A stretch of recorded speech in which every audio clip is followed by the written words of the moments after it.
আমাদের দেশের মোল্লা মুন্সিদের মধ্যে বেশিরভাগই কিন্তু বহু বিবাহে বিশ্বাসী।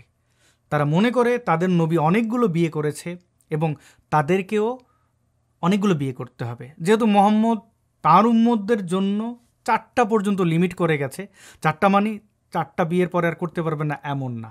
4টা বিয়ে করার হয়ে গেলে 2জনকে তালাক দিলেন, আরও 2জনকে বিয়ে করে দিলেন, মানে কোটা ওই 4টা। এবং এই এতগুলো বউ দিয়ে কি হবে? অনেকগুলো বাচ্চা হবে। অনেকগুলো বাচ্চা হলে কি হবে? নবী মোহাম্মদের উম্মত বাড়িয়ে পুরো পৃথিবীর শাসন ক্ষমতা মুসলমানরা দখলে নিয়ে নেবে, প্রচুর তাদের সোলজার লাগবে। এই বিশ্বাস কি বাস্তবিক? কোনোভাবেই না। এটা যদি সত্য হতো তাহলে এই পৃথিবীর মোট জনসংখ্যার মাত্র 0.2% ইহুদি, তারা পুরো বিশ্ব কিন্তু দখলে রেখেছে। শিক্ষা দীক্ষা, বিজ্ঞানে, মননে, সব কিছুতে তারা এগিয়ে। তাদেরকে কি গন্ডায় গন্ডায় সন্তান জন্ম দিতে হয়েছে? এখন এই মোল্লা মুর্শিদদেরকে কে বোঝাবে এই সত্য? কিছুদিন আগে আমরা দেখলাম চট্টগ্রামে একটি চলন্ত রেল থেকে এক মোল্লা তার প্রথম স্ত্রীকে লাথি মেরে ফেলে দিচ্ছে। ভিডিওটি খুবই হৃদয় বিদারক, কিন্তু মোল্লা মুন্সিদের কাছে এটা খুবই সুন্দর একটি দৃশ্য। বউ পেটানো, একাধিক বিয়ে করার পরে বউ কথা না শুনলে তালাক দেওয়া, এগুলো তাদের কাছে খুবই ইতিবাচক বিষয়। তারা এগুলোকে সুন্নত মনে করে। এখন এই ঘটনাগুলোর পুনরাবৃত্তি করে তারা কি প্রমাণ করতে চায়? অর্থাৎ অনেকগুলো বিয়ে করবে, তারপরে বউ পেটাবে, দ্বিতীয় বউকে নিয়ে হানিমুনে যাবে, প্রথম বউ বাধা দিলে তাকে মারবে, তাকে চলন্ত ট্রেন থেকে ফেলে দেবে। কতটা নিষ্ঠুর হলে পরে এই আচরণ করতে পারে? কেন তারা এটা করে?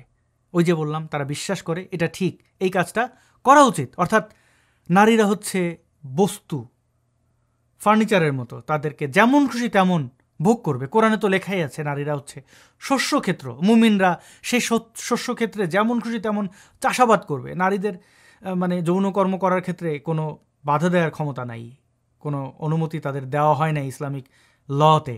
তার মানে তাদের, অর্থাৎ মুমিন পুরুষদের যখন ইচ্ছা তখন তাদের বউদের সাথে সঙ্গম করবে, অনেক বাচ্চা জন্ম দেবে, এবং বউকে মানে যারা খুব বেশি সন্তান জন্ম দিতে পারে এমন নারীদেরকে বিয়ে করার কথা ইসলামের বিধানে রয়েছে। দেখেন এই চিন্তাটা যে কতটা অবাস্তব তার একটা উদাহরণ ইহুদিরা, অনেক স্মার্ট জাতি। আরেকটা উদাহরণ হচ্ছে পৃথিবীর মোট জনসংখ্যার কত পার্সেন্ট নারী। যদি কোরআনের বিধান এটা সত্য হবে, বাস্তব হবে, তাহলে অন্ততপক্ষে মুসলমান পুরুষদের চেয়ে 4 গুণ বেশি নারীরা সে সকল দেশে থাকবে। অমুসলিমদের কথা বাদ দেন, আর অমুসলিম মুসলিম মিলিয়ে যদি আপনি হিসাব করেন তাহলে পুরো পৃথিবীতে অর্ধেকের একটু বেশি হয়তো নারী পাবেন। কখনো কখনো সেটা কমে যায়, বাড়ে, মানে অর্ধাঅর্ধি নারী অর্ধাঅর্ধি পুরুষ, এবং অন্যান্য লিঙ্গ বৈষম্যের মানুষ তো আছেনই। তো একজন মুসলিম পুরুষ যদি 4টা বিয়ে করতে চান তাহলে এত নারী পাবেন কোথায়? আল্লাহ কেন এত নারী পয়দা করলেন না?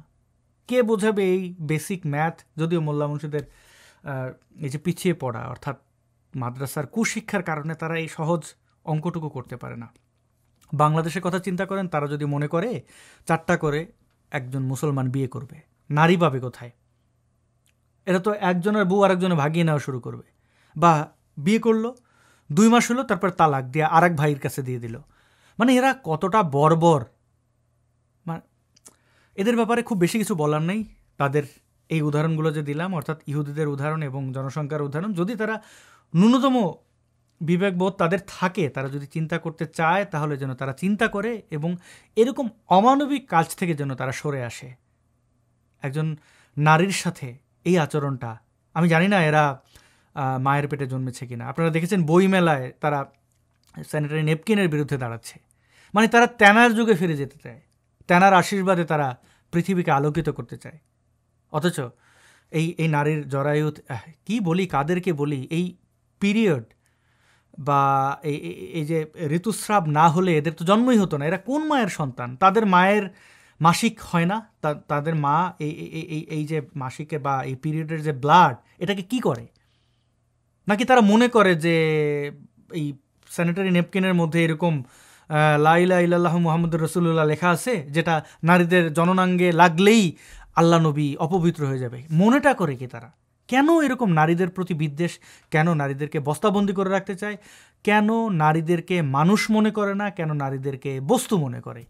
তারা কি, এই মুমিন মুসলমান পুরুষরা কি মানুষ হবে না, নাকি এটাই মানুষের সংজ্ঞা? সেই প্রশ্নটি আপনাদের কাছে রাখছি। প্রিয় বন্ধুগণ, ভিডিওটি এখানে শেষ করছি। ভালো থাকবেন, সাথে থাকবেন।